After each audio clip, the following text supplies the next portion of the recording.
Está no ar mais um Conversando com Divaldo Franco. Será que o sonho representa alguma coisa na nossa vida? Será que eles podem ser experiências espirituais? Acompanhe a entrevista.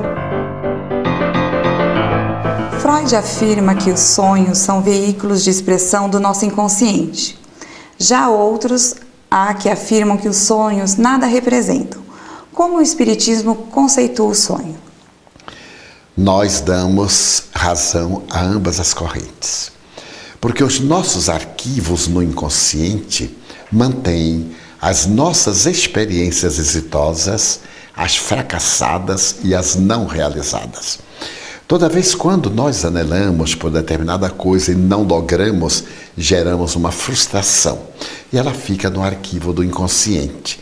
Essa frustração pode retornar oportunamente como um fenômeno anímico na mediunidade, em que nós estamos fazendo a catarse, ou como no fenômeno onírico, em que através do sonho nós estamos libertando aquela fixação. Mas na grande maioria dos sonhos, nada mais são do que impressões que nós arquivamos no subconsciente e que eliminamos sem maior consequência. Alguns sonhos podem ser experiências espirituais? Eles têm também, à luz do espiritismo, umas outras psicogêneses. Podem ser arquivos do inconsciente profundo de outras reencarnações. Aquelas lembranças de outras reencarnações ressumam através do perispírito e voltam ao nosso cérebro como sendo imagens atuais e que foram de existências passadas.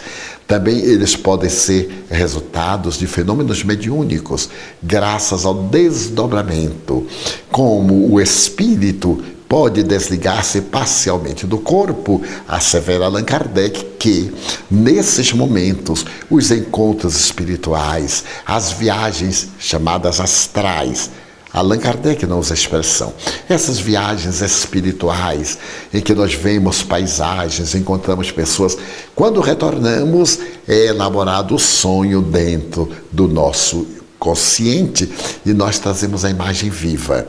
Mas ainda temos um tipo de sonho, que é o chamado freudiano, aquele que é defluente da libido, em que as nossas fixações sexuais, e o ser humano é, com toda correção dito, um animal sexual, com o uso da razão, eles tomam um corpo muito grande em formas de pesadelos, em forma de acontecimentos não realizados, em conúbios muitas vezes tormentosos, em que o indivíduo trabalhou muito no inconsciente, mas não agiu.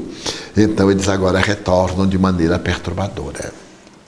Você disse do sonho perturbador. Eu me recordei do livro Nos Bastidores da Obsessão, que o Manuel Filomeno de Miranda, quando passou aquela história, ele ainda estava encarnado e ele ia em desdobramento fazer os trabalhos. E ele vai a uma região muito de trevas, muito de baixa vibração, e ele, quando volta, pergunta assim, mas o que eu vou lembrar? E falam assim, vai ser como um pesadelo. Então nós poderíamos dizer assim que alguns pesadelos nós estamos lá trabalhando para o bem? Sim. Quando nós estamos trabalhando no bem, ao retornarmos nós temos sensações eufóricas. De vermos, por exemplo, pessoas queridas, seres angelicais, e Jesus Cristo, Maria Santíssima. É como o nosso cérebro decodifica aquela imagem com a qual não está familiarizado. Mas quando se trata dessas regiões, Filomeno de Miranda refere-se ao anfiteatro, aquela região terrível que era comandada por um espírito grande hipnotizador. Então, nós recordamos com aquela sensação desagradável. As imagens são convertidas agora em angústia, em estados de aflição inconsciente. São sempre lembranças de desdobramentos espirituais, de acordo com a região, se as regiões inferiores ou se as regiões superiores da vida.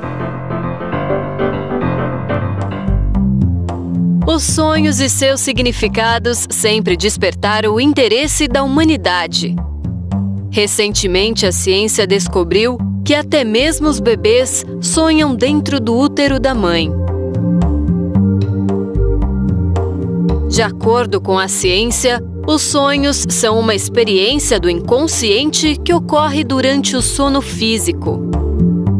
Já para algumas tradições religiosas, os sonhos são interpretados como uma expansão da consciência, muitas vezes revestidas de um certo misticismo. Nesse sentido profético, é possível encontrar muitas citações sobre os sonhos na própria Bíblia. Um exemplo está em Mateus capítulo 2, versículo 13, que se refere a um aviso recebido em sonho por José sobre um plano do rei Herodes para matar Jesus e que, para escapar, teria que fugir para o Egito com Maria.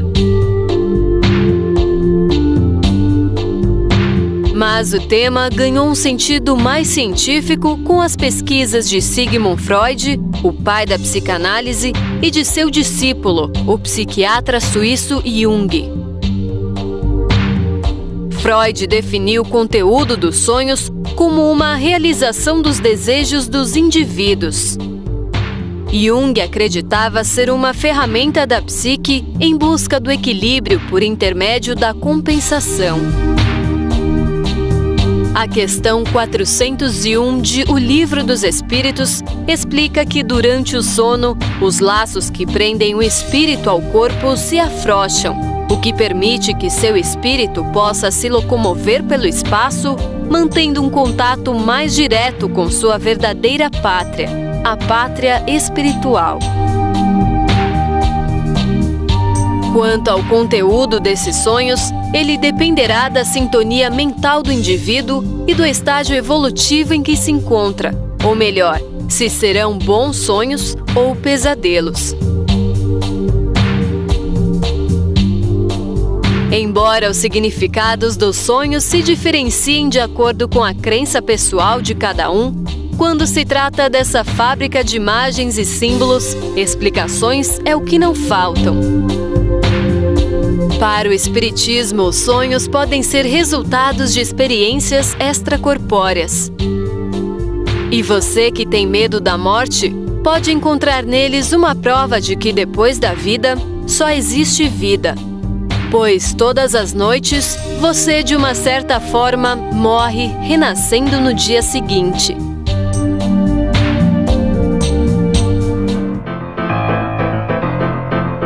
Nós vamos para um rápido intervalo e voltamos já com muito mais sobre o sonho. Não saia daí!